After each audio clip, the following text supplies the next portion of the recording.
Well, good evening. Welcome to Sacred Conversations with Sacred Ministries OH. I, of course, am your host, Ray. Uh, we have Sean with us this evening. What's up, Sean? Hey, Big how you doing? Sean. Oof.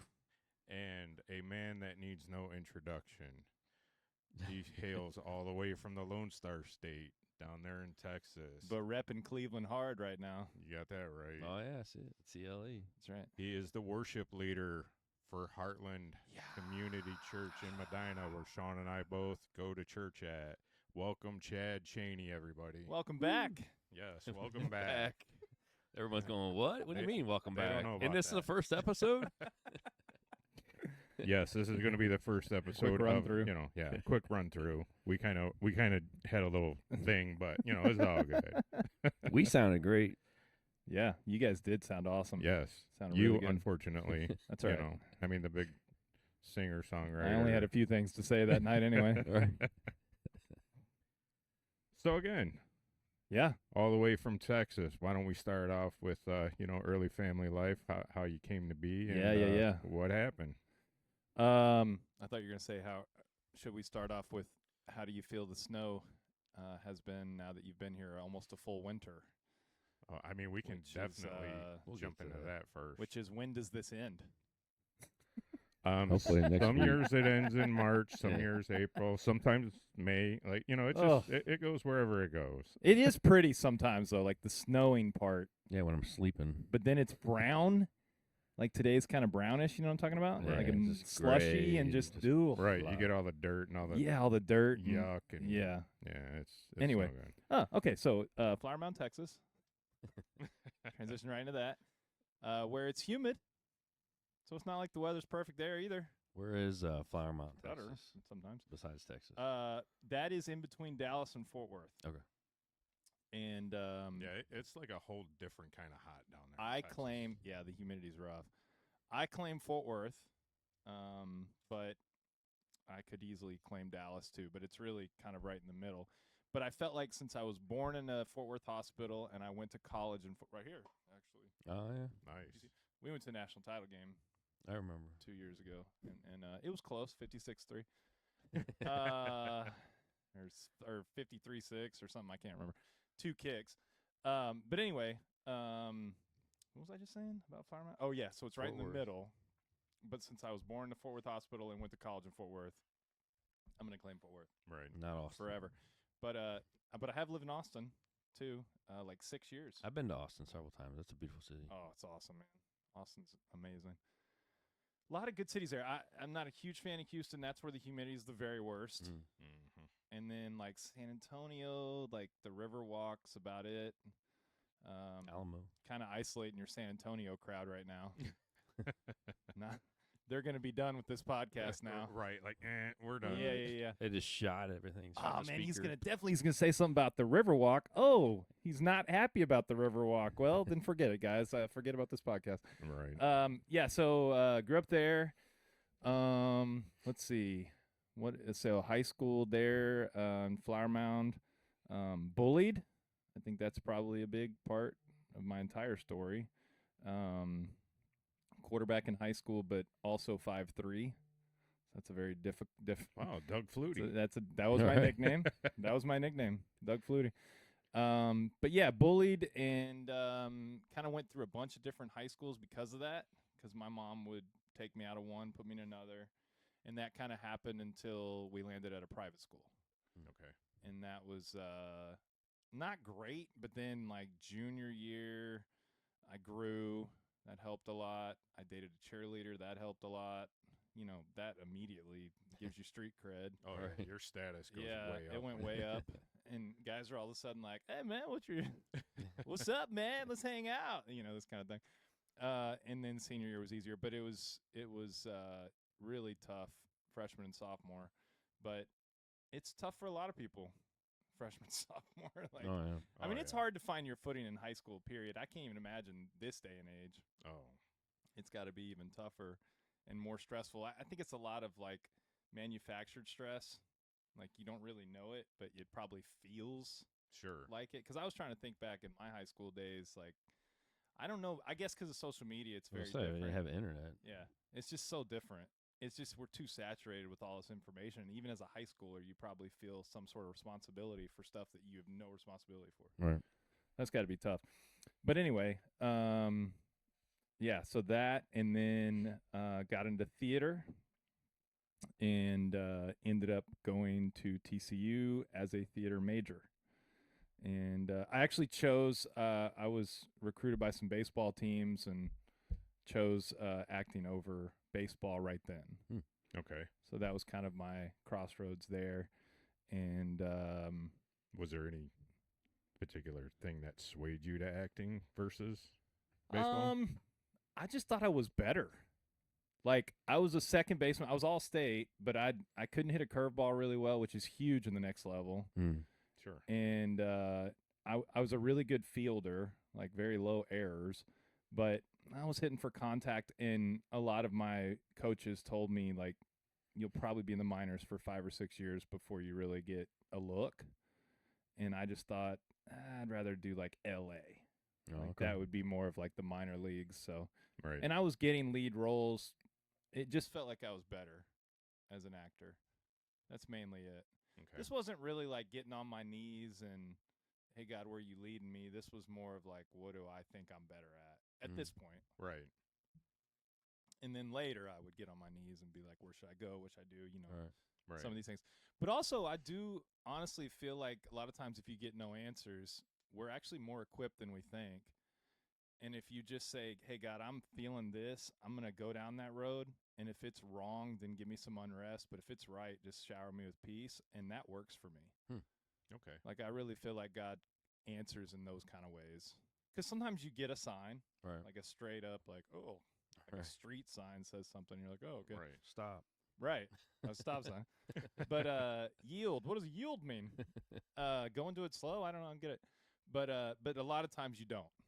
Right. Like in a very practical way. But I feel like God is like, man, I've equipped you really well. You've been in my word. You've worshiped. I mean, I'm not even saying you've been a Christian for a long time, but you've been a Christian long enough to be equipped in a way that, you know, you might know some of these things and you might, you know, the Holy Spirit might be like taking you one direction. You just have to be available and aware and then go, okay, I think this is right for me.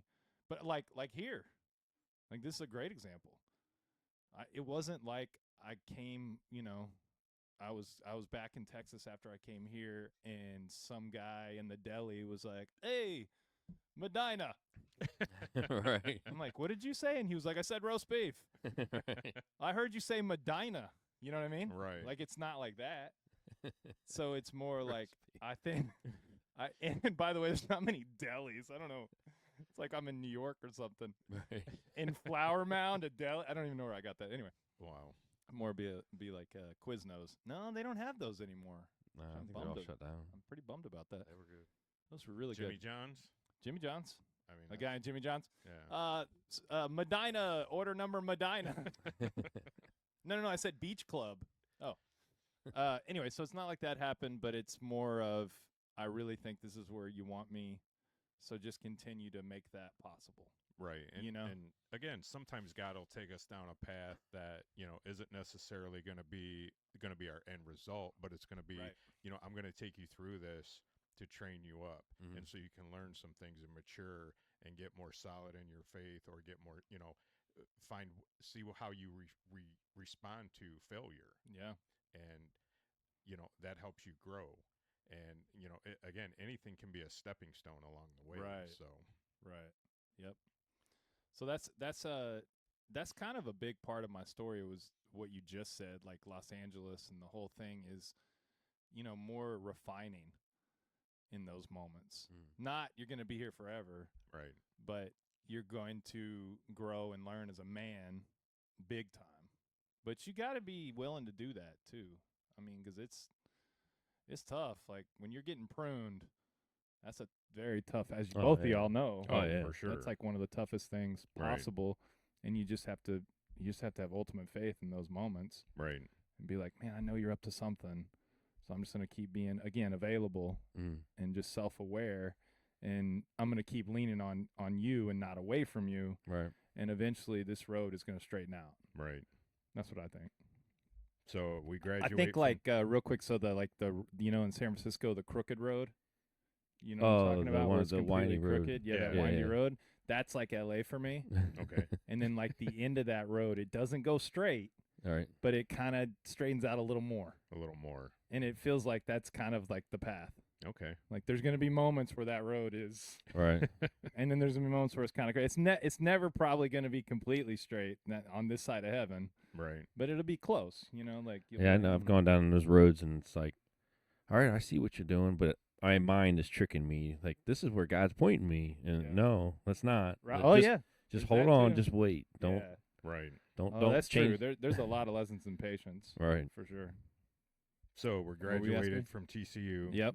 and moved to LA then? Moved to LA. Okay. Yeah. So, Yeah, when I first got out there, I got on a show immediately. So it was like, oh, this is going to be easy. oh, like instant success. Like, this yeah. is no problem. I got a big agent. And I was like, this is all you got to do? All right. I'll be famous in no time. And then, like, the next job I didn't get. Then I'm reading for a big movie. I'm reading for big movie after big movie, not getting them. And I was like, and the reason is because I wasn't ready. Mm. In theater, when you're a theater major, they don't really prepare you for auditions, an agent. Like, they just prepare you for this. Billy Shakespeare, wherever I saw that. I know you have it over here somewhere. Right here, Complete Works of Billy Shakespeare. So I'm learning this stuff, but I'm not learning real life stuff. Right. So I'm in rooms with the biggest casting directors. I'm at Paramount Studios, Disney Studios, Warner Brothers Studios, wow. Sony Studios, and I'm in rooms with 12 people, and it's one of the most daunting things of your life. All right.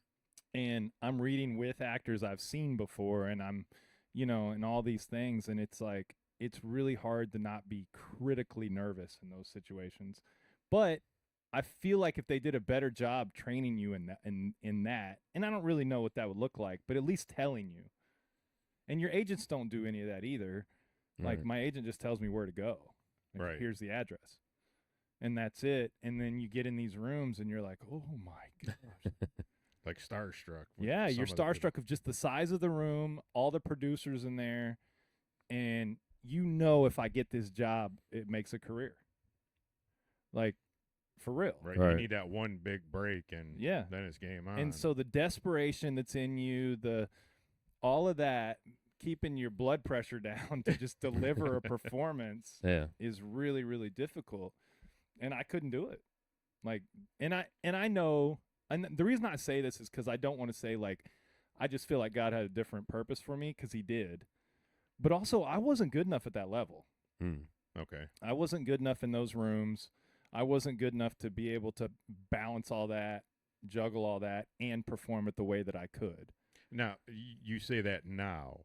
Were you saying that back then? No. Like, Mm-mm. yeah, like, It's their fault. yeah. Right. Like, they don't know what they're talking about.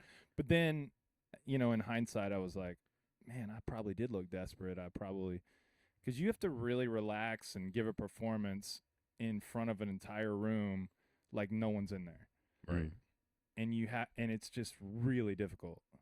And maybe some of them were good, but I didn't have the look, or I didn't have enough experience, or whatever. So there is some of that. Right. But if Sure. I'm being honest with myself, I don't think I was good enough at that level. Right. How many True. were you going to? Like a day or week or? Sometimes 6, 7 a day. Oh, really? Wow. Like Sometimes you're going to a film audition followed by a voiceover, which is what we're doing right now. Just no one sees you, like for a Nickelodeon thing or something. Then you're going to 2 commercials back to back. Where you were going to these like 5, 6 auditions. Did you have a script, or you just show up and they hand you something? And you get a script from your agent, or you show up and they give you sides. Okay. Yeah. But honestly, the main thing I learned about being an actor is it's really hard to be yourself, because myself is excited about the project. Now this is not just I wasn't good enough at that level, because I did start to get some auditions where I would read the script and be like, dude, this script is amazing. Like, dude, I love this character Mark, this character Blake, like, this is so cool. Right. And they hate that. Mm. Really. That looks like desperation. and no one tells you that. So then they're going like, okay, just read the. Right. And so you do it, and then they're like, oh, this guy. And it's like, what? I'm proud of your work? Well, I'm excited because you wrote a really good Right. script. Like, right. Like I'm bringing the character to life, and you're like, all right, Right. get him out of here. So then when I started booking a lot, I would walk in and go, oh, my agent didn't even give me the sides. So, and they would go, what? Do we need to call him? And I go, you can call whoever you want. I don't care. right. And I literally did this and got more jobs this way. And they go, well, we have sides. And now keep in mind, I memorized it. What do you mean sides? I have the script.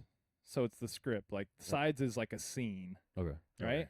So if the scene is like a guy with his girl in a car or whatever, right? Oh, okay. I'm holding the script and there's the girl talking over here. I see. So I'm holding the script as if I've never seen this script when really I have every line memorized. And so I'm looking at it, just whatever about it. You just want me to go now or? And they're like, yes. And I go, okay. And then, Mike, why would you even halfway tell me that? Like, boom, I'm in, right? And then I'm done. And I just like throw the script off and I'm like, all right, well, anything else? Are we good? Right. And they're like, geez. And they book me. Yeah. This guy's already got chips on his shoulders. Then Let's they- hire him. Then they book me again. Then they book me again. And I'm like, okay, this sucks. Wow. Like, this is how you get work? Now, to be fair, when you're on set, it's not like that. Like, when you actually get on set, everyone's actually way nicer and cooler, and it's not really about that. But when you are auditioning, you have to play the game. Right. And the game is, I don't need this. Yeah, And I'm that's- doing you a favor by coming here and reading. Yeah, I would say I would come late. I started coming late. Really? I would walk in and be like, I got another audition in 15 minutes. Do it. Can we get this over Do with? you really need me to read this? And they would be more intrigued that way. Right. So then, once I started to realize that, I was like, okay, this isn't me at all. Yeah. I'm like- acting to act. Right. right. And so then, like, with music, man, I've played with some really big Christian artists, and I've been like, dude, I love your stuff, and blah, blah, blah, and you're the reason I do this stuff. And they're like, no way, I love that, Right. da-da-da, da-da-da. And it's like, it's real. Right. Not everyone's like that, but for the most part. Sure. But they don't sense it as desperation or none of that. Like, that enthusiasm is well received in this world, in the church world, in the Christian music world, but Right. not in Hollywood. All right. So how did you segue from the acting? Obviously, you're not. Right, so that was a part of it, and then how unrelational that town is.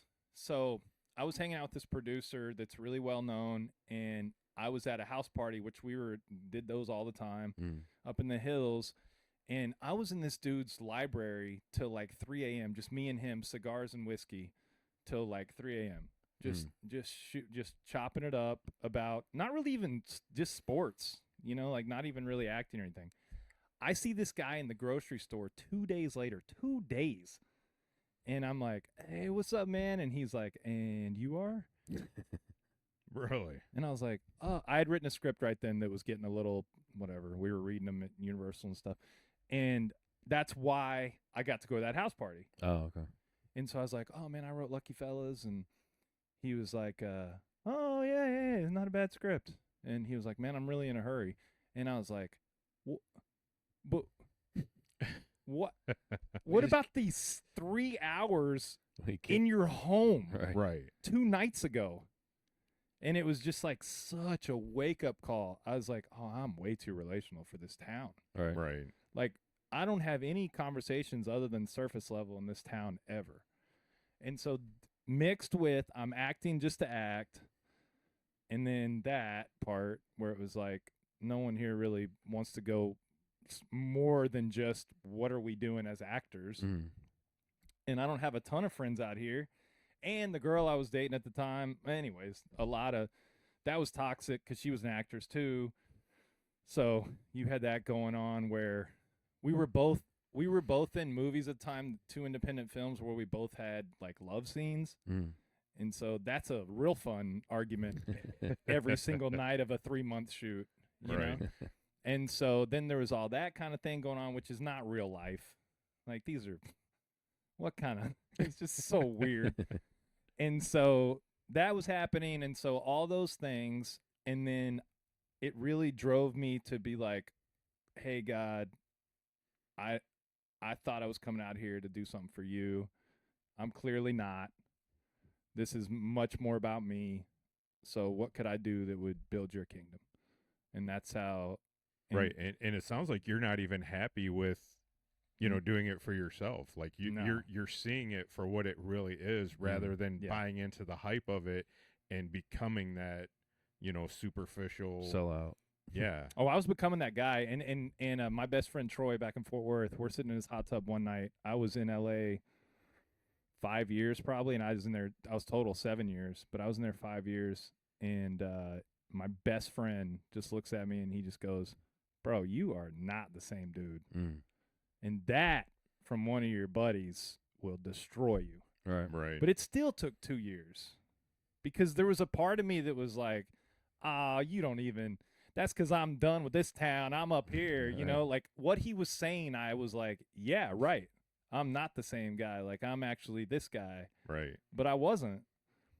But not taking it for what it was really meant right. to say. And then after he said that next 2 years, I just kept noticing more and more. And it's a rough town. Even the guys I still know now, let's see, of my 4 closest friends, 3 of them have left. So I just have one friend there now, and he writes all the Hallmark movies. So he's doing great. But and I used to live with that guy, and he's solid, man. He's from Oklahoma, and he's a really good dude. But that's it. Wow. One dude. All right, so we got to ask, like, who is the most famous, I guess, person that you've, like, read across from or whatever? Like, oh, there's tons. Like people that we know? Yeah, Brad Pitt, David Beckham. But as far as, like, having a good conversation, probably some of those are going to be, like, Ed Harris. Oh, he's awesome. He's like a real dude. Yeah. Right. So that was like a real conversation. We talked about a little bit of the business because he was doing Pollock. Pollock. I'm in Parma. Watch it, brother. Right. Watch it, brother. He it's I don't want to say it wrong again. Pollock. And he was an artist, right? And he got the Call for Truman show while he's on that set. And they were like, we want you to do this in 3 days. And he was like, huh? And he was telling me this. And so he flew, I guess they did Truman Show in North Carolina or something. I can't remember. And when he got there, they gave him the script, and he had never seen it. And he got an Oscar nomination for that. Like, really? That's how good that dude is. Yeah, I like him. That's so awesome. that one, I mean, I saw Vince Vaughn all the time drinking. He had a real problem. Did he? Yeah, I used to see him at the Joy Luck Bar in Los Feliz all the time. Hey, Vince, if you're out there, buddy. Yeah, Vince. I think he's doing better. Give us a shout. I think he's doing better. I mean, I don't know, but I think he's doing better. Right. But yeah, I mean, it was pretty common. That's You would get to know. I mean, if you go to the same places and so do they, right? You would start to. Well, and of course, at first you're like a fan, so you're like, I mean, Tom Hanks is the only one that I absolutely couldn't get anything out. He's my favorite actor. So when I met him, I was like, you gotta try to reel it in. And I I literally said, you're Tom Hanks. And he was like, yeah, buddy. Right. And then I just stared at him. Right. And then that was it. Like, I couldn't get it. I just couldn't get it out. And that was it. So that was the only one that I was ever like, I cannot believe I'm standing next to this dude. But everyone else is pretty normal. So, I mean, you had, like, instant success, though, like you said, right out, because I'm like, no. Well, I'm thinking, like, Penny from The Big Bang Theory, like, where she moves out there to be an actress. And yeah. For my story, instant success, but then it didn't last. Pan out, yeah. It was just more. So what was, like, it was more like, oh, I think this is going to be easier than I thought. Right, like right. One of the first times I went to the horse track and I won. And then I lost like 20 times. Yeah. This is easy. Right. It's so easy. Yeah. So what was, like, your most memorable or favorite thing that you've done? Well, that actually was a video game. I think I said that last time, but another podcast I did in the past. Yeah, I remember. One I did in the past. But yeah, that was a video game where for Midway called Criminal, where I played Nick Warden or something. I think he's the main dude or whatever. And that was the most fun acting job because you had all the motion capture. You're running through warehouses, and Right. that was the coolest for sure. As far as just independent films or a TV show or any of that, it's all cool. Sure. Or like I was in 3 national commercials for Domino's. That was cool. But it's one of those things that it's like you're on set for 12 hours and you work like literally an hour. So you're just literally sitting in the green room all day. Just waiting. Right. And then they come and they have you, you know, like, hey, you're on set. You go shoot it for a second. Something's not right. The color, the this, the boom mic, the this, The sound. the props, the this, the sound, you know, all this kind of thing. And no one could ever hear Watch me. it. It was odd. And then and then you go back and they go, we'll call you back. And then you come back and you do your lines, which are like one scene, and then you go back. So it's a lot of hurry up and wait. Right. Whereas the video game, we didn't work till like noon or maybe 1 even. And we only worked for like 3 hours every day, but we just worked the whole time. And there was no, you know, you didn't hurry up and wait. And then they gave me a per diem, so then I got to go see Chicago, and Okay. cool. Cool. it was really, really cool. So that was probably the coolest like that, like where it was just a out of the box, Right. you know, as an actor, fun experience. So what, did you have like a God moment or something that's like, it's time to leave. Today's the day. Yeah. So at the men's breakfast, I played that song. Men's breakfast we had at Heartland, y'all were there, and that song was that night where God was basically like, "Hey, I hear you. This isn't your plan, Right. and you need to get out of LA because I got something else for you." Right. And so that was that. Yeah, that was a huge God moment. And there That's was 2 awesome. things that happened. When that happened that night, I knew I had to leave. I knew that was it. I did all I could do. But there was a grieving process of like, you didn't make it. Right. So my earthly self had to really grapple with that Okay. and be like, dude, you could have done this, but you didn't. And then my other self is like a devil and an angel. Like Right. my other self was like, no, but it was never the plan. Right. But it was like, as a man, it's like, yeah, but I don't care. I needed to be successful regardless. Then I could leave on my terms, whatever. And it's like such a weird argument in a circle. And I just felt God saying like, are you going to listen to me or just kind of argue with Right. yourself? You know, like, how about you get excited about what's coming next Right. and not. Well, that's why I've had moments like that in my life, and that's where I'm putting Sean's timeline, Right. and I feel like my life with God is successful now, where many times that I kind of succeeded or failed, but I wasn't. It was still God's path to get me to here right now. Right. For the second recording. That's right. For the second Wow. recording. Yes, for those of you that haven't caught on yet, we've recorded this show once already and had a technical error. But no, I mean, it's like, you know, it's like, dang it, I failed. I'm like, no, it's my time. It's, you know, it's God's time. Yeah. I had Right. to But, learn that. there's also some truth to, if we would have succeeded in some of those areas, it would have been even worse. Exactly. Oh, sure. Like if I would have succeeded for real, then God wouldn't have been a part of it. You may have missed the opportunity in your calling. Man, I for would have God, never man. impacted people for Jesus like I do now. Right. There's no chance. And I know that. Right. But it's hard. I mean, as a human, it's hard to be like, dang, dude, I didn't do. I mean, especially at that time as you're giving it up. Right. When, you know, I mean, now it's like, at least for me, it would be like, who cares? You know, Right.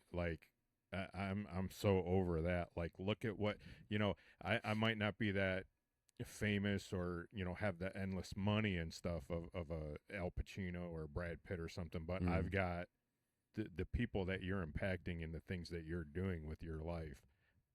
That's just incredible. Way more valuable, way more kingdom minded too. Right. Hey, but honestly, I struggle with this, and I'll be just completely transparent, all the way till this year, because I had someone tell me here, when I first got here, an actor at our church. There's a guy that's an actor there, Rich something. He was a bodybuilder and he's still an actor, and he has an agent in Cleveland.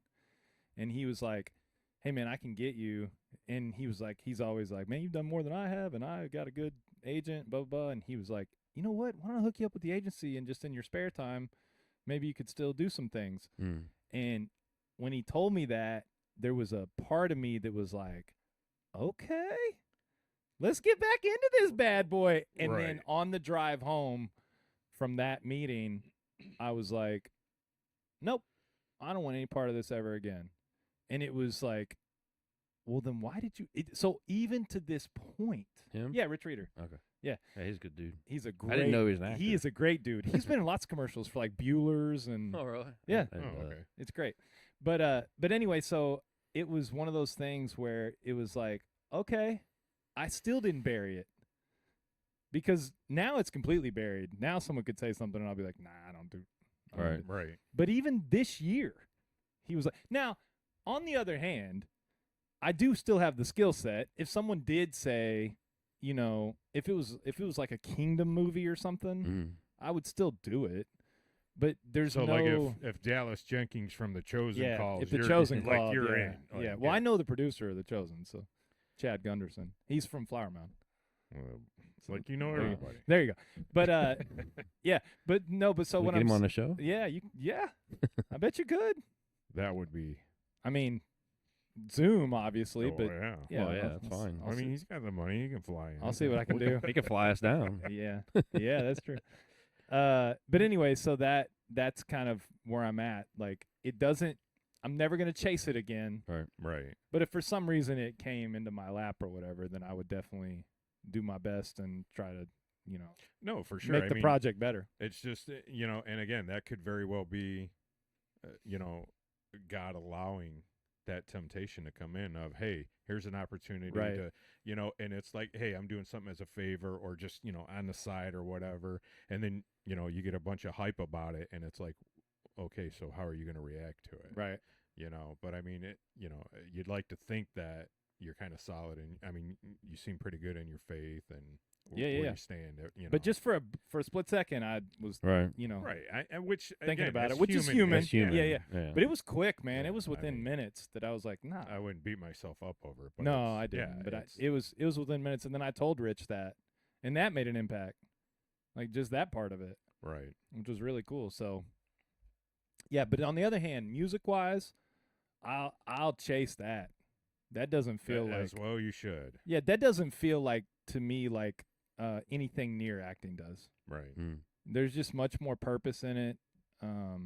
There's much more reward in it, fulfillment in it, like all that. Right. So All right. So while we hang up the acting thing. Yep. Are you do you stay in LA? I mean, like, because it's like you're trading one vice for the other because right. you know it's either New York or LA is basically where you go for music and acting. And, Right. and- Well, and then I this- go to Austin, which is another music town. So I you didn't- left LA. I left LA and went to Austin. Okay. Yeah. And when I got to Austin, I mean, I had a guitar, barely played. Again, a girl asked me to play in college. That's where it's an old podcast I did. I remember telling that story. But yeah, she you don't want to go into that again. I mean, not really. She just All right. she just was like, she heard me singing like a jingle or something, and I don't remember what I was singing. Nothing like real. And she was like, "You might be a singer," and I was like, "Nah." All right. And she was like, "You should probably get a guitar and like just learn a song or two." And I was like, you're crazy. And then I'm right to the pawn shop. Like, Gotta go. yeah, I'll be right back. Right. So I was like, just in case, hypothetically, if I learned a song, what would like be a song like you would like or whatever? And so it was "It's Your Love" from Tim McGraw. So I learned that puppy quick. Sang it for her, and she was like, "You need to hang up the acting thing, and this is probably what you should do." And I did a post a couple years back to her, and I was like, "You right all along," and just did this like cheesy. It was cool, but she saw it then. And I was terrible then, so I don't know. Good for her. But anyway, so that's what I had, like a guitar, cheap guitar, and one song in my bucket. Right. And I just played that at a get together in Austin, and that's when a guy asked if I'd be interested in leading worship at a singles group.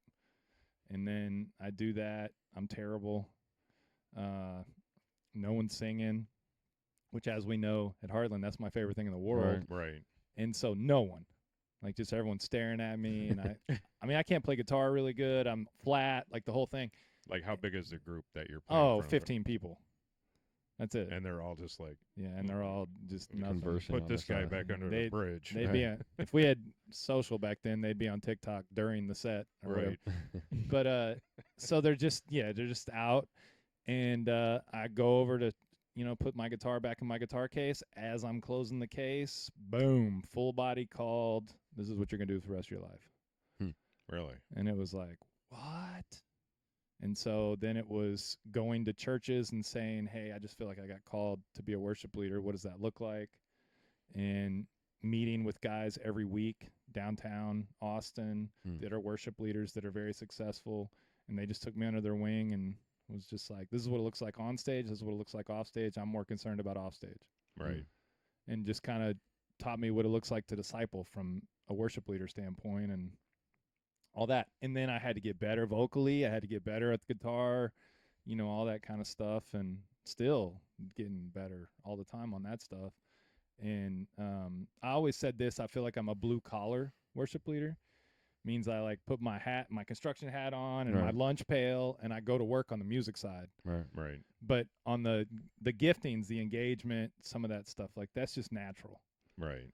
And so that's where God's gifted me. Right. And some of that, the acting background helps a lot of that and some of that. So that's where, it goes this way, but it was really supposed to be meant for this. Right. Well, again, So- that's where you kind of learn these things to help Right. you be more successful in this, what your Right. actual calling is for. Yep. Had you started writing any songs yet? Yes, in Austin, I wrote like 12 songs all in a row that I had that was the first time I ever wrote. And that night I just kept writing them. Because you had the one song in L.A., which is why you left.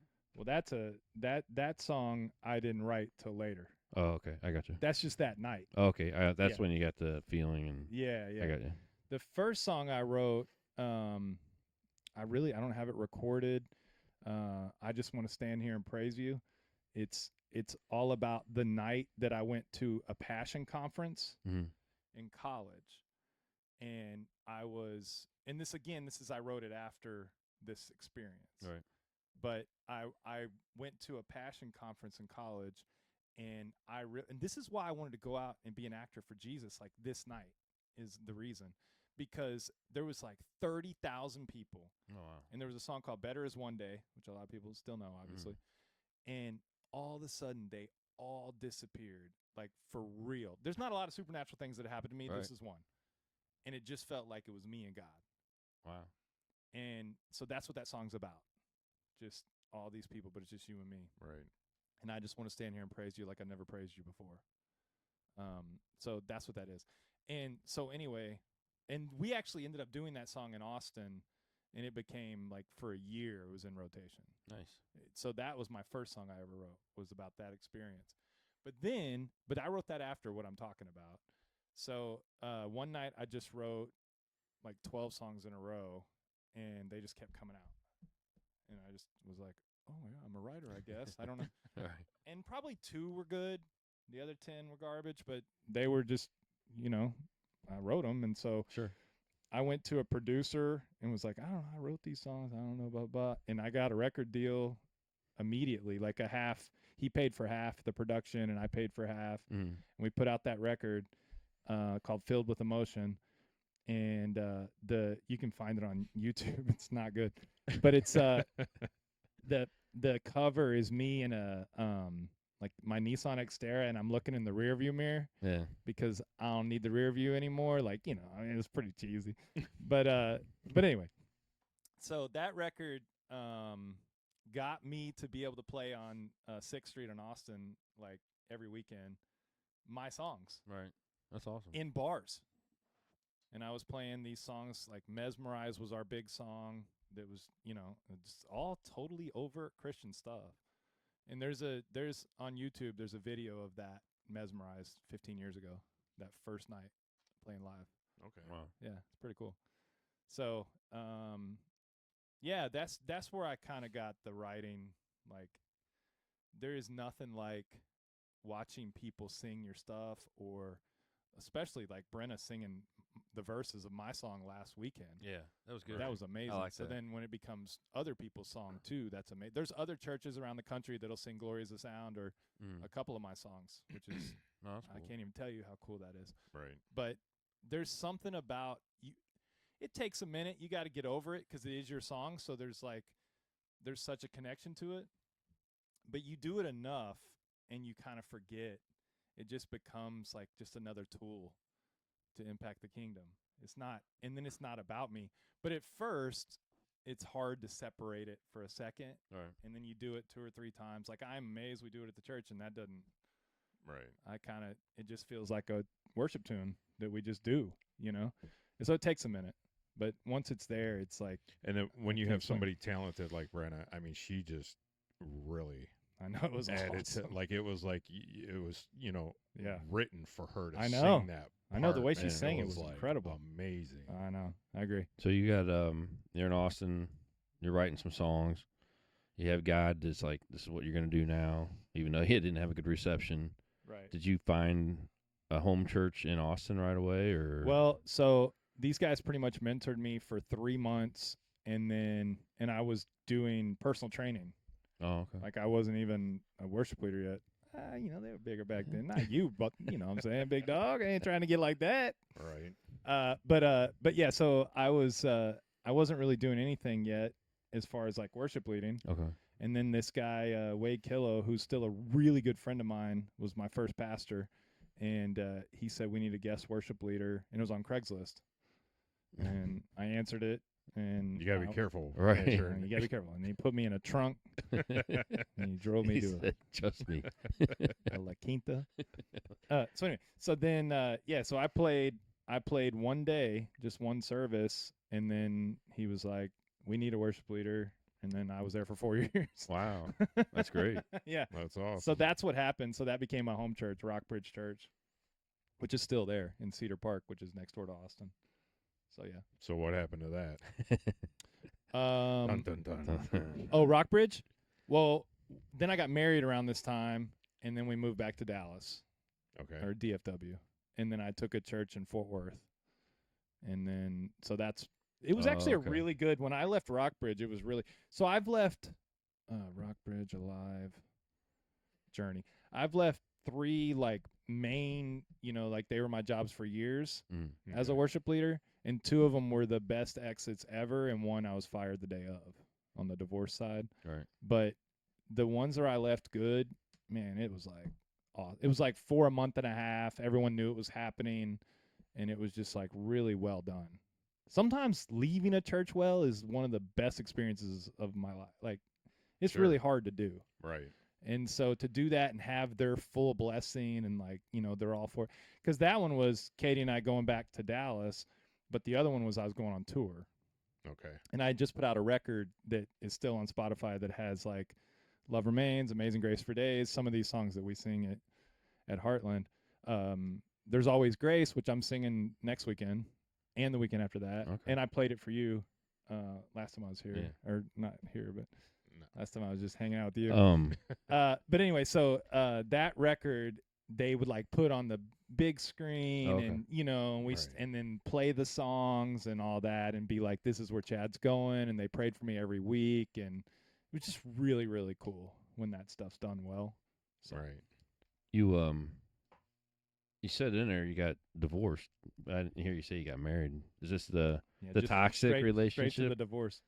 Is this the toxic relationship in Nope, LA? this or- was in Austin. I met her first couple months I was in Austin, and she was, drove a truck, had an accent, curly hair, and I was like, oh, this is it. All right.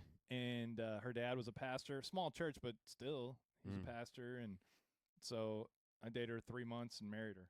Oh, And she was also a singer, and then her Like- ambition wasn't the same. You don't do anything half speed, do you? No. You just you go out to L.A. and like boom, I got a deal. Like Yeah. like everything is just instant success for you. Like and Some then, things. Some things. Well, worship leading was Right. the Right. first church I played at, right? right, And I know it's very competitive, and that's No, not no, really how it works. But I didn't at the time. Right. right, Here I am again, like in LA, I get the first TV show right out the bag. So right. I was like, So you're all like, right, hey, I met yeah. this girl, and 3 months later, let's get married. Why Yeah, not? You yeah. know, like But I was with the girl in LA for 4 years and did marry her. So I mean, it was toxic and it was Right. awful, but right, still. So yeah. So but the problem was, one, I didn't get on my knees about this at all. Mm. It just felt like it was right. And so I wasn't completely praying about it. I wasn't seeking wisdom from guys that have done it, Mm. because they would have been like, no way, dude, date her for a year. What do you have? Why would you do that? right, And we need to see her through all the seasons and stuff like that. And I probably would have been like, nah, it's good. I No, probably you- would have yeah, argued. you don't understand. Yeah, you don't know. This girl's different, bro. Right, But I still might have heard that and been like, yeah, why am I in such a rush? right, So anyway, so when that happened, she was on X Factor, which is a I remember voice that. show. Yeah. And she was third. And so she went to LA and okay. Hollywood and all that deal. And so her little girl group, like kind of like a Dixie Chicks thing, started getting all these shows around Austin and stuff like that. It's bluegrass. It's perfect. Right. Like, and then playing in Nashville and all this stuff. And then when all that stopped, because it does, Mm. because you're on a vocal show, those come out, there's 3 a year. right, So then the next episode comes on, the next season, and now who cares about third place? Who cares about first place? Really? I can't tell you the last person who won the voice, right, So it's one of those deals. And so she went into a huge depression because now the show's dried up. And then I started to become a worship leader right then. And so she was like real bitter to that. And I'm trying to tell her all these fun things that are happening. And also I was playing, like we won a battle of the bands. And then I was playing with like Building 429 and the Afters and some of these people that are on radio. Oh, okay. So Right. it was starting to happen pretty quick. And so she would just be like, who are they? And blah, blah, blah. And like just real bitter to that. Wasn't supportive. And that was really difficult sure, in the beginning. And then it got harder and stuff like that. But it was really that. I mean, at the end of the day, if she would have really tried near the end, I mean, it was only 5-6 years. But if she would have really been down to, I would have worked out anything. right, So you had you left 2 good churches on good terms. Yeah. And this last church, because of your divorce, you said, how did that change your mindset or your heart? Like, did you get hurt some way? Mm-hmm. With I went back to personal training, like in-home personal training, and I was like, I mean, how was your relationship with God then? I mean, were you like, really You know. good, but that church made me question church, I got you. like church hurt, which is really common, right? sure, But so I went back to training. I feel like I was like doing graphic design for a second. Like I thought I could do that or something. I don't remember. I was trying to figure out stuff, and Real estate. I get there later. Okay. My stepdad was a real estate agent then, and I should have, yeah. But anyway, so I'm doing training, and then one morning I wake up and I just can't shake it. I'm like, I'm a worship leader. Right. Like this church can't define every church. Exactly. Turned out it did. I mean, it was hard. Obviously, being divorced was like a scarlet letter, and I've talked about that before. But it took 7 months of trying before I could get another job. wow, All around the country. I was flying places. I was playing weekends. I was, meeting the staff, all that. And then you can't model family. We just don't want a single guy on the platform. Just different stuff. You're divorced. The reasoning's not enough.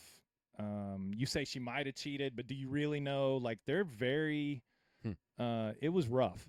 right, These interviews were like really, really rough, and just the way some of these staffs just felt like their stuff didn't stink, and like it was crazy. right, I mean, it got to a point where I got pretty frustrated a couple times. For sure. And I was like, is anyone on your staff divorced? Anyone look at porn? Like, I mean, I would just say things just the frustration would build, and like, you flew me out here and you're going to do, I mean, it got really bad and I got pretty bitter.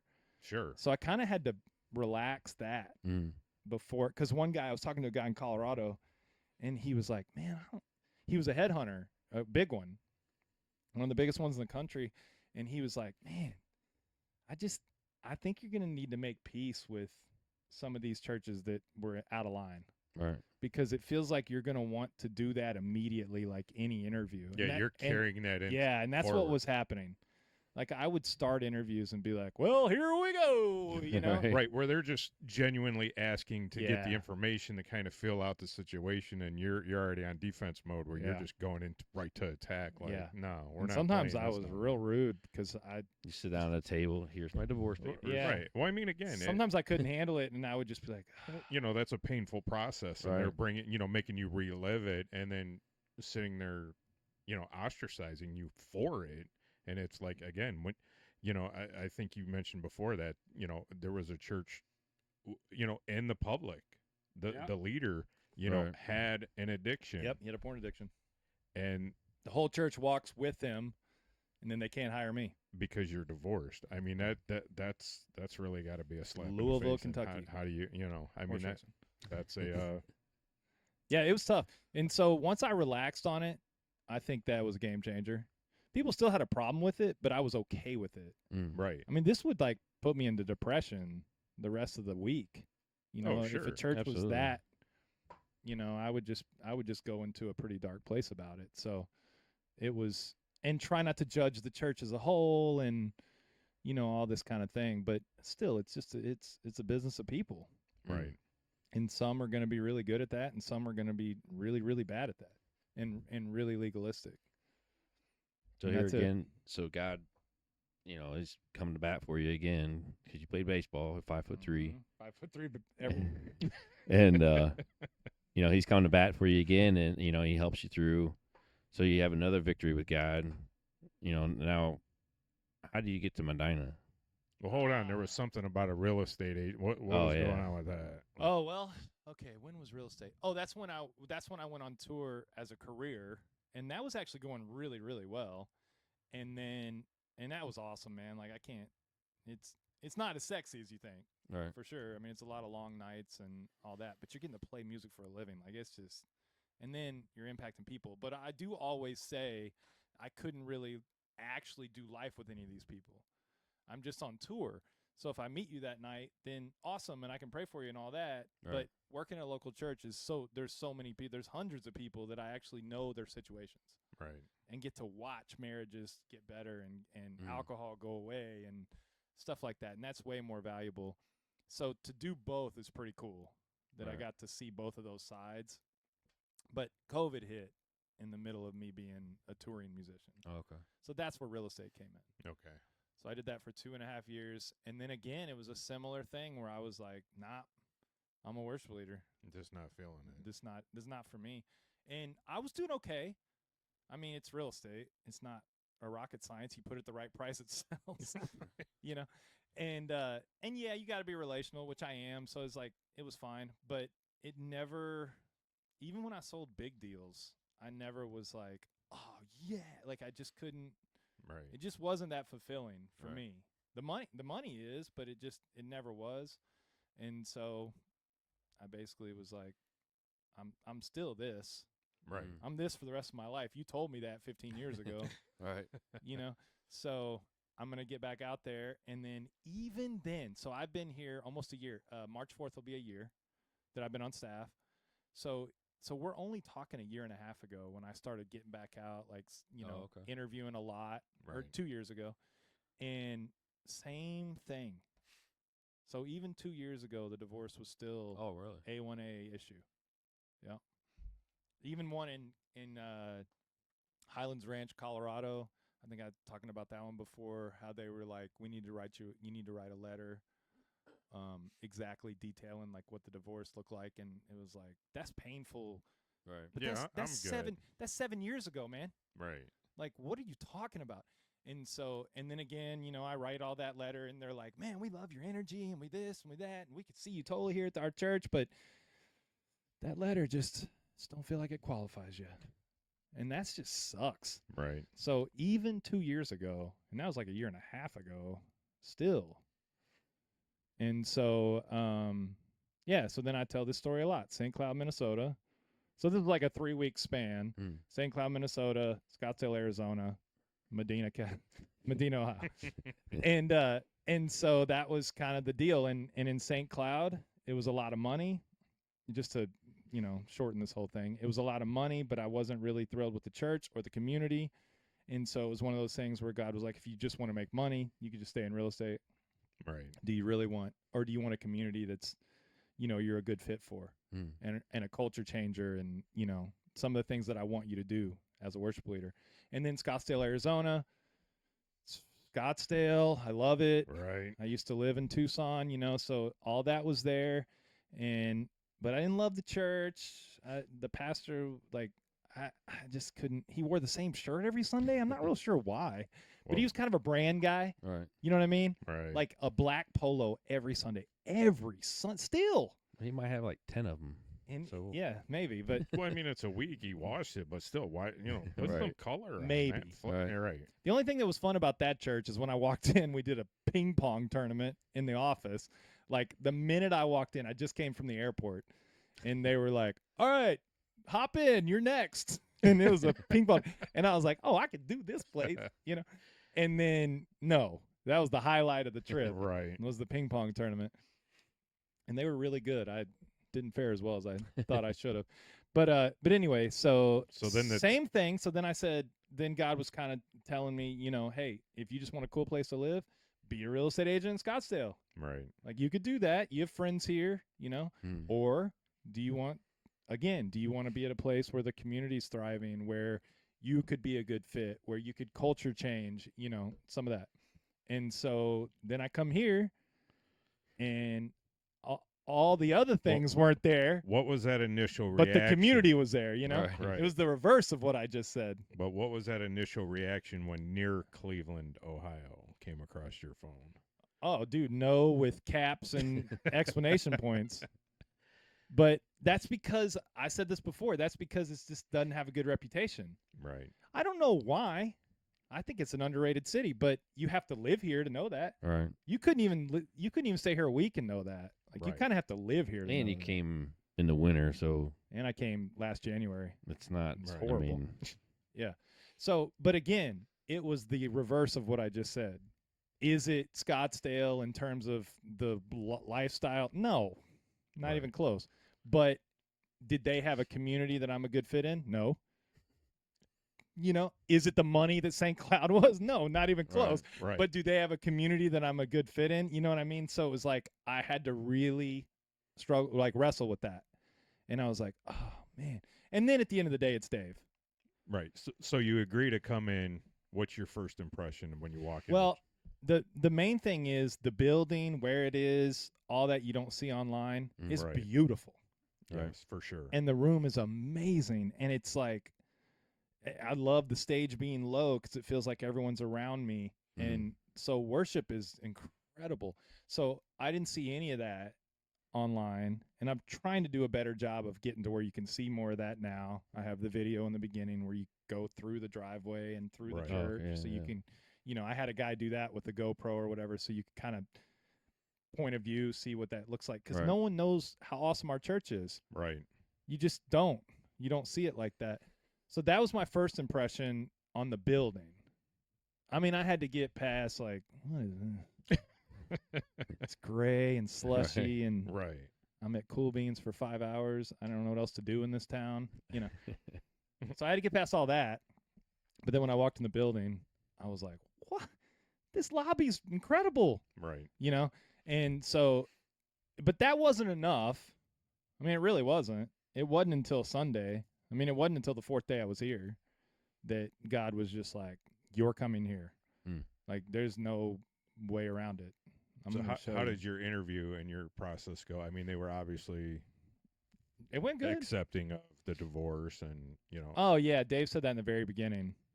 He knows how hard that is for me to right. in interviews. Mm. So he disarmed that from the off the bat. And Dave, man, he is like the most honest, transparent. He's going to say his stuff in an interview. Right. So that part is awesome. Yeah, I mean, you're not going to find a much more genuine person to No. lead your church for sure. Mhm. Ambrose is one solid guy, man. Yeah. And he So- has his stuff, but he tells you. Right. Like Right, he's not He's human. he owns it, and he owns it. He still works through it. Like the Right. kind of conversations we've had over a cigar or just at his house or whatever, it's like, oh yeah, this dude's my pastor. Right. Like right, that's amazing. Yeah. It's pretty cool. right. No, for sure. So, what was your? Did you already have the decision made? No. And then, so you have your first. So until Sunday, my decision was made, which was a big no. Right. Which was like, I'll get I also I had a church from Texas that texted me that week too. So I was like, all right, well, I got another opportunity, but I'll just go guest lead. I'll do my best. Just go through the motions. Go through the motions, even in the huddle in the beginning, which I know very well now. But even that one, I was just like, again, this is a cool lobby. Cool lobby. It's a cool room, and and then it just happened. Just that first song, I was like, all the things I'm talking about. When I step off the mic and they're singing "Battle Belongs," it was like, you can culture change here. Right. So just so you know, like that's what you've been looking for, and you can do that here. Absolutely. And then just the people standing up and accepting Christ that day, and Dave knowing their name, that's community. So all of in that 9 o'clock, some things happened, and the 10:30 more things happened, and it was just like, and then Dave coming up to me and saying, "You were a big part of what happened today." Sure. A lot of people don't stand if we don't get there from the worship. Right. And so it was like painfully obvious because I was still kicking and screaming, like heading to the airport going, ah, Right. and then, again, and then didn't you even text your mom? You're like, that ain't happening. Yeah, I did. Yeah. And then on the way to the airport, I texted her and said, maybe it is. I don't know. I'm not sure. I'm still real confused. And she was like, all right, fly safe. So anyway, so then I get back. I don't talk to the other opportunity because I wanted to make sure this one was done. Right. If I'm not going to do it, then I'll go talk to that opportunity. It's down the road of where I was They're living. not going anywhere. They're not going anywhere. So, but honestly, that church didn't have the same cachet that Heartland does. It didn't have that culture-changing community that I had just found when I was here. Right. And so I was like, oh, just, am I going to be able to do the Midwest and, that kind of thing? Because Arizona, California, Texas is Right. the furthest from what I'm used to. Right. And so that was there. And then, it was, I kind of starting to get warm to it. Warm's not a good word, but you know what I mean? Like getting used to it and starting to think about it. And I wasn't really interested in anything else until I really heard where they were at. And then, like I said, Nicole texted me and said, what's the lease, to buy out the lease, because I just resigned. Right. And it was very high. And I kind of texted that, and I was like, if this isn't a game changer, then I really feel like you're in this. And then when she called me and offered the job and said, we're going to pick up the tab on the buyout, I was just blown away. Wow. Right. That's a lot. Not a lot of churches would do that. No. And it's not about the money. It just shows that they're willing to invest like that. Sure. So it was That's pretty obvious. just shows how confident they are in you and your abilities, and Yeah. and again, it proved successful. I mean, like I told you before, Tony was with our church for a long time. Yeah, and he's amazing. He, again, he's got that Australian accent. He's a good-looking guy, and it's like, he's a very tough act to follow up. Yeah, when absolutely. he left, it was like, and it was going to take somebody like you.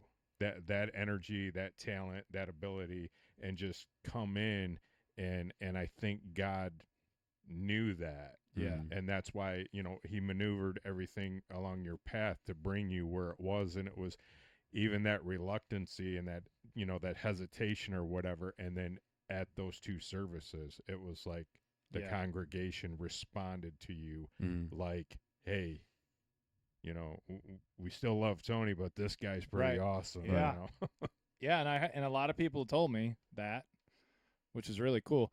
Quick Australian story that I didn't mention last time. So I had a commercial air in Australia Oh, really? for Dell that I'm in. Really? Yeah, and the reason I did it is because I went to an audition for a Dell commercial in Britain, and I didn't really. I'll do the impression in a second. I don't want to give it away, but I didn't really have a British accent. Like Right. I really only have an Australian or like Irish or Adam Sandler. Those are my three Right. go-tos. Or Christopher Walken. And so I was like, I go in and do this audition, and they go, what was that?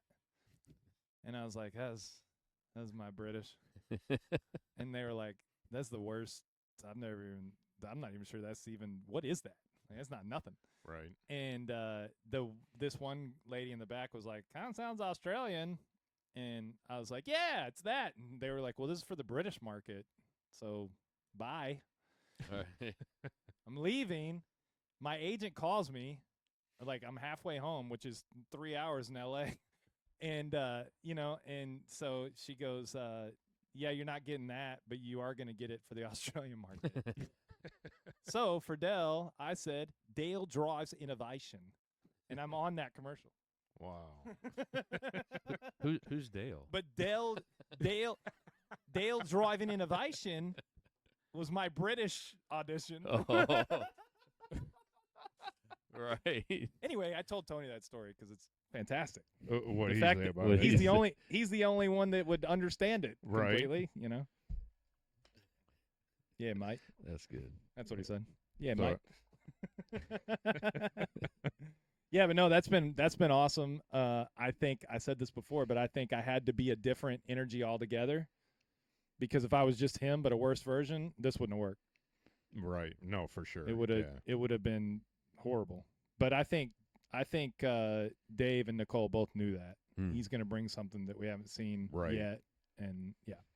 And definitely, it was much needed for, and I think again with the impact of Tony leaving Mm-hmm. and the way the congregation felt, and it's one thing to see him; he's still there on Sundays, Right. Coming to service I and know. stuff, but to not have him up on the church or up on the stage, in the front leading us and stuff. And again, your energy, it's just a completely different, refreshed, and it was like you took that house of mourning and just lifted it up, Yeah. and just turned it over to God, and it was like God just, you started shining. It was just amazing to see. Yeah. Yeah, it's been And- awesome, man. It's been awesome. So Even the readers, Rich and his wife, Oh yeah. they were Tony fans.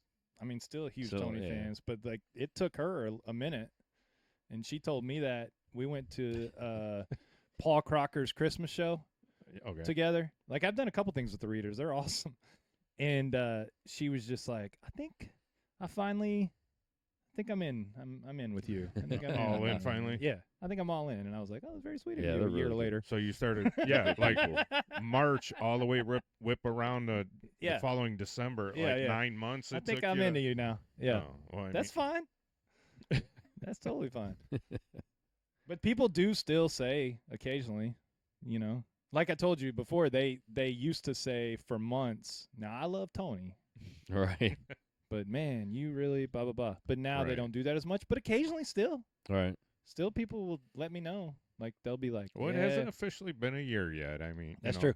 But people, I love the I've gotten a lot of these in my career. Well, this one's different, but the whole like, man, I wasn't sure about you at first. I get a lot of that. Yeah. But one time I was playing in Austin, and a lady goes, when you started, I was like, I'm not going to like this guy at all. It's right And she away. goes, and then I think you're my favorite worship leader.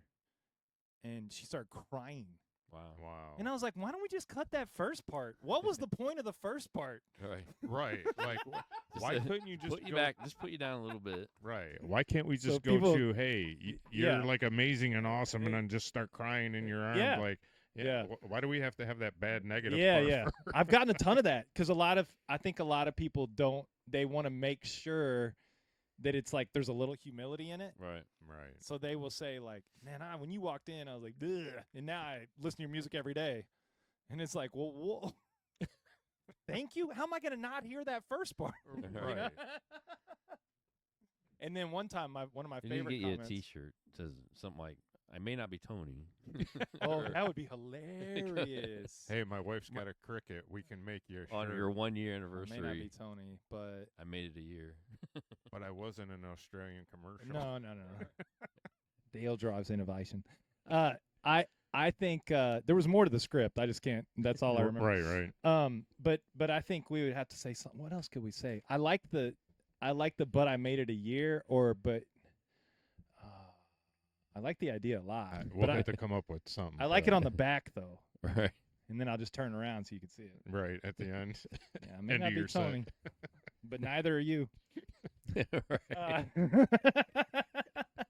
Right. So the one time a lady said to me, I was on tour, and she said, people try to prophesy over me a lot.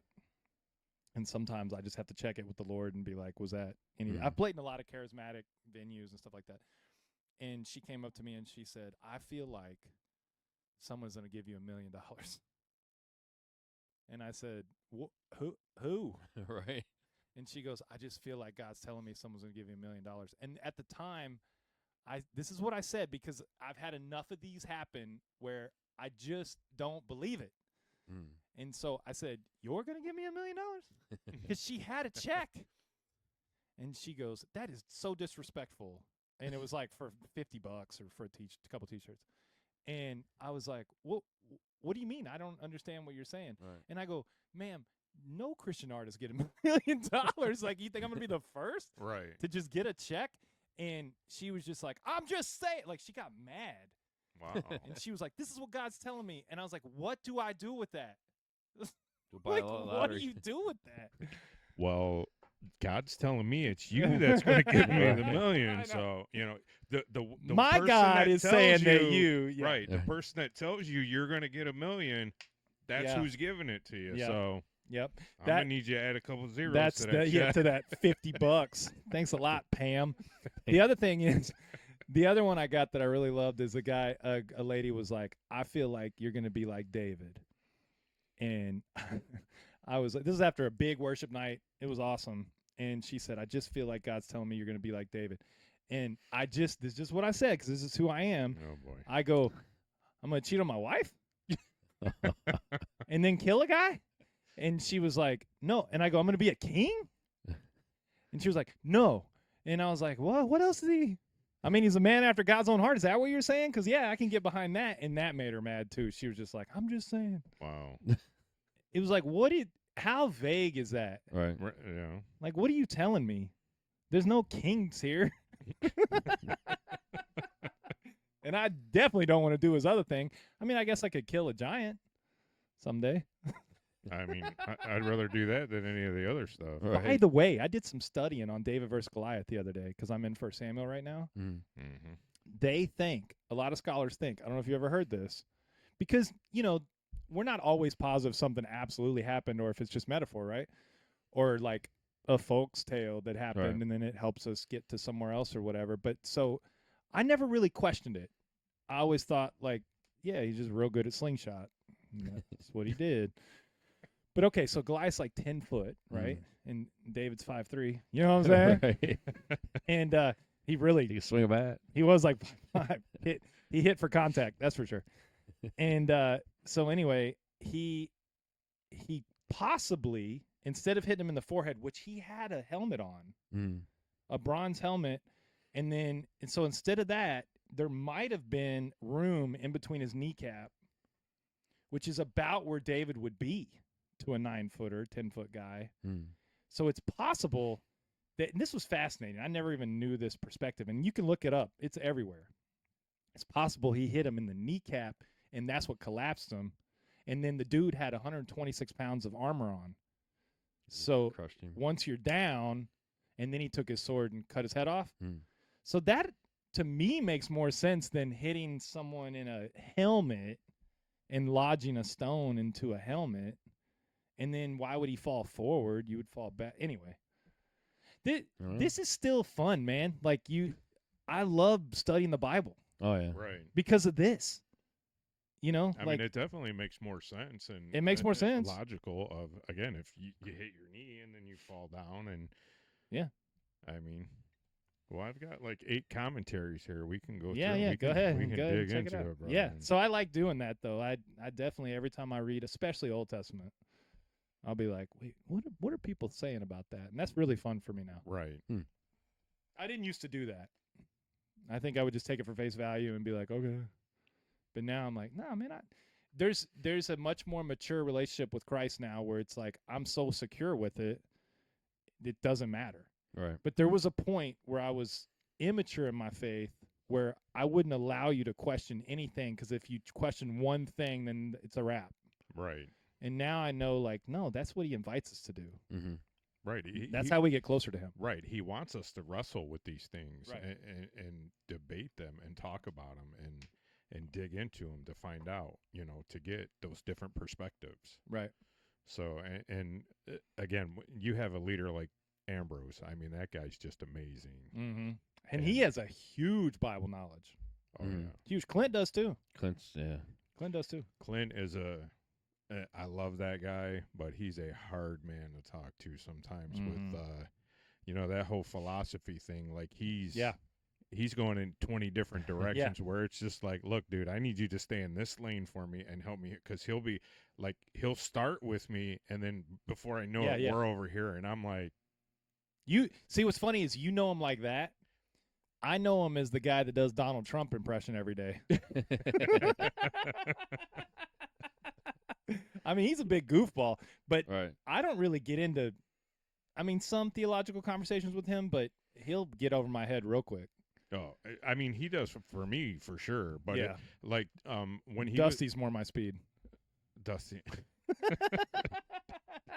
he's another character, man. He's actually really knowledgeable too. I mean, they all are. Yeah. Yeah, for sure. But when Clint was given about how we read the Bible and stuff, and it was like I just loved that sermon when he did it, and I went up to him afterwards, and I was like, it's people need to listen. This is something we need to hear more often. Mhm. The Bible is not a book; it's 66 books. Right. And you have different genres, you have different writing styles, and that's like saying when you go to the Bible, you're actually going to an entire library. Right. So, and that's to say is, it's not like you're going to go into the kitchen and grab a cookbook and go sit down, by the fire or in your comfy chair and go read that like you would a novel. Right. And, so there's certain ways to read Right. that I think you need to read the Bible literarily rather than literally. Right.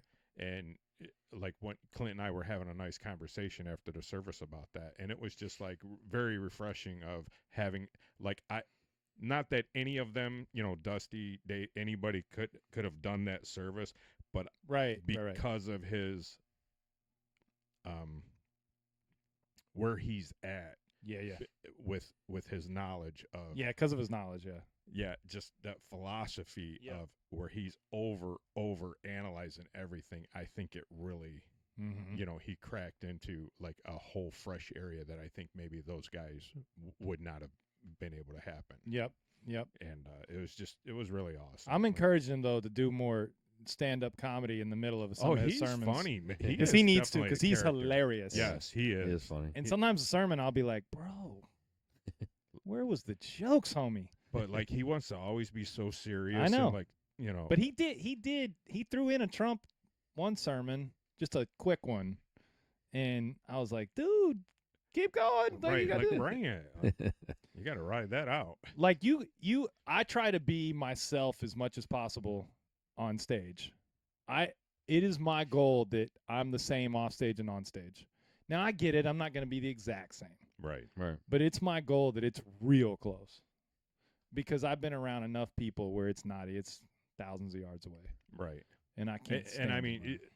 to compliment you in that regard, I mean, I've talked to you on stage, off stage, you know, in my home at worship night that you did for us for a Bill Glass event. Yeah. I mean, and you're always the same person. Good, man. Like, That's a huge compliment. just a genuine, God-fearing, God-loving, hey, how can I serve and how can I, like just true to yourself and true to your calling with God. right. And like so blessed you are and we are too that you didn't fall into that trap in LA and Right. stay in Yeah, that acting. absolutely. And like you were able to see that for what it was and get away from that. Yeah. Because that corruption can really take, good people like yourself and just, run Yep. them down the drain. It's intoxicating. For sure. The money, the women, the drug, just that whole atmosphere. I mean, everything about it. And to stay true to your calling and who you wanted to be as a man, that says a lot. And I mean, you wear it well. And again, you own that. Appreciate it.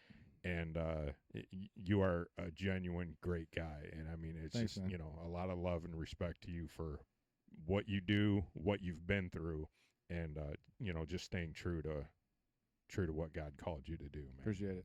Yeah. It's a daily rededication is what that is. Mhm. Absolutely. Yeah. Like you got to choose that every single day, Right. I mean, it's just like or us the in our- world will get into you immediate. I mean, it's Oh yeah. right. In fast. our recovery, it's the same Yeah. thing. Yeah. I mean, it's real easy for me to listen to that voice and to buy into that. You know, Yeah. but it's like, no, I am so much better now, so much happier, and I've gotten a little taste of what that actual genuine peace is. Mhm. Yeah. Let me tell you, man, there's nothing like it. that can compare to that. So yeah. liberating. And and it's I'm not happy in my sorrow and in my grief, but when you can find peace in that, Mhm. Yeah. and nobody can touch it, Right. nobody can Right. touch it, man. And it's amazing. That's good. Good stuff. So, well, again, I just want to thank you for coming on the show. Of course. Again, you guys can see. See you next week. Take I, three. I assume. We'll go to my house maybe. We got we'll do it somewhere else. We'll give you a different venue. But again, you guys can This is new. get Chad on Spotify and on YouTube. We have all of his stuff scrolling at the bottom of the screen. And again, for us here at Sacred Ministries, we are on all the platforms. Be sure to like, share, and subscribe to our channel. And again, next week we are planning on having, in 2 weeks, we're going to have Ricky Quinn. All right. He works at the steel mill with me. He's got 37 years of uninterrupted sobriety. Whoa. That is Yeah, he's amazing. That's He's a awesome. really nice dude. So, again, Chad, it has been a pleasure and an honor, man. Thank you so Thank much you. for joining us. Thank you guys. Can't wait to And, see you Sunday. Hey, we love you guys, and remember, more importantly, Jesus loves you more. So we'll see you guys next time on Sacred Conversations with Sacred Ministries. Have a good one, guys.